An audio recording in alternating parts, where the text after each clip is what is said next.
Today, I want to talk about parenting, but maybe from a perspective that you have not really ever considered. And so I want to start with a question. What kind of family were you born into?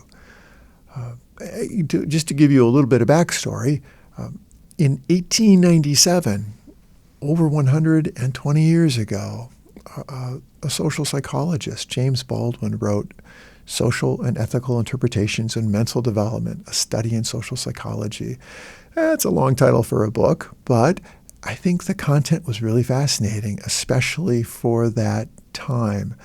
But he introduced this idea of social inheritance. And just to give it some definition, our social inheritance is our first life-sustaining relationship web. It's the family that we're born into.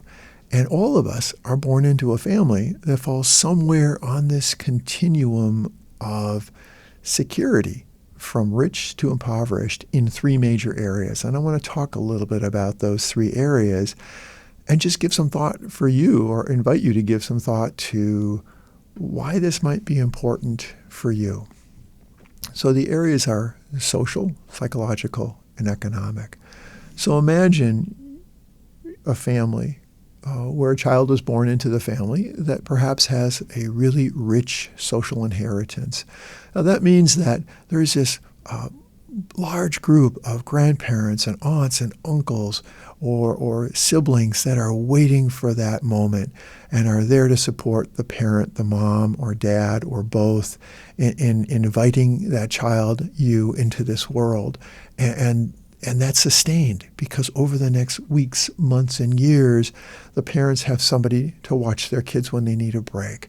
They've got built-in playmates and cousins and other relatives to fill in and to become part of that rich social network. When parents want advice or guidance on what to do, they go to those relatives because there's this really large network. And that's at one end of the continuum. And at the other end of the continuum is maybe that single parent who is living alone, who is struggling with those social connections, perhaps because it's not a healthy family system. Maybe that person has been disowned or for some reason has chosen not to be part of that family network. And so they are raising, or they give birth to and raise that child in relative isolation. That's a pretty vast difference. And many people are spread along that continuum. It's not one or the other. It's not either or, but I'm just painting kind of extremes to give you a sense of what the range is. And everyone is born into a social network that has some degree of richness or not. And give some thought to that social network that you were born into. And just a point I want to make as I go through this discussion is you had no say in it. You had absolutely no say in the network you were born into. Psychological inheritance is similar in that sometimes we are fortunate if we are born into a family where our parents are really fairly stable, where they have a good bearing and a good sense of themselves, and they're not struggling with depression or anxiety or addiction, and they're doing really well with their own sense of well-being, and they have the mental energy and the physical energy to invest in taking care of you. And some people are fortunate in that they're born into a family where the parents really are pretty stable in good ways. And sometimes children are born into families where maybe that's not the case, where one or the other, or perhaps even both parents, really struggle with having the ability, the energy, the capacity to give a lot of time and a lot of effort to the demands of an infant. And that's not necessarily something that's their fault, because nobody asks to have depression, nobody asks to have anxiety or some other form of mental illness or addiction or physical disability. Those are things that people have to live with. But as infants, we don't choose that. We are born into that. So that's psychological inheritance. And then the last one is economic inheritance. Some people are fortunate enough, some children, are to be born into families that have relative stability, where there is food in the refrigerator. There's not a big worry about when the next bill, if the next bill is going to get paid, or there's not a worry about if there's going to be a roof over their heads, or if they live in a safe neighborhood. That families can have quite a variety or a range of how they are started when it comes to economic inheritance, that some children are lucky or fortunate in that they're born into families with relative wealth and stability, and some children are born into families where maybe there's not a lot of certainty about what's going to happen next, or maybe there's a lot of moving from home to home or place to place, or living with relatives or living with friends, and maybe not a certainty about where the next meal is going to come from. And again, children don't have a say in any of those things that we've just talked about: social, psychological, or economic inheritance. I want to give an example of that from my own life.